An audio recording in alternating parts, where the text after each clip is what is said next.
মানবতা ভুলে নির্মমভাবে গাজায় হত্যাযজ্ঞ চালিয়েই যাচ্ছে নেতানিয়াহুর সেনারা। তাদের লাগাতার হামলায় গাজা এখন পরিণত হয়েছে একটি বিশাল কবরস্থানে। একের পর এক হামলায় গত ২৪ ঘণ্টায় সেখানে নিহত হয়েছে আরও ১১৮ জন, আহত হয়েছে আরও ৫ শতাধিক মানুষ।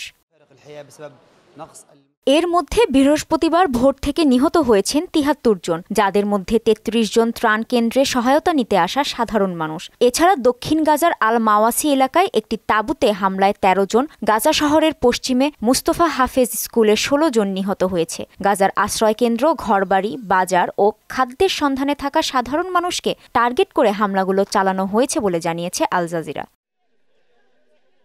এদিকে গাজায় গণহত্যা চালাতে খাদ্যকে অস্ত্র হিসেবে ব্যবহার করছে ইসরায়েল, এমন মন্তব্য করেছে যুক্তরাষ্ট্রভিত্তিক মানবাধিকার বিষয়ক আন্তর্জাতিক সংস্থা অ্যামনেস্টি ইন্টারন্যাশনাল। এছাড়া গাজায় শিশুদের পরিস্থিতি খুবই ভয়াবহ। টানা বোমাবর্ষণ, জোরপূর্বক বাস্তুচ্যুতি, খাদ্য, পানি ও ঔষধের সংকট সব মিলিয়ে মানবিক বিপর্যয় চরমে পৌঁছেছে বলে জানায় সংস্থাটি।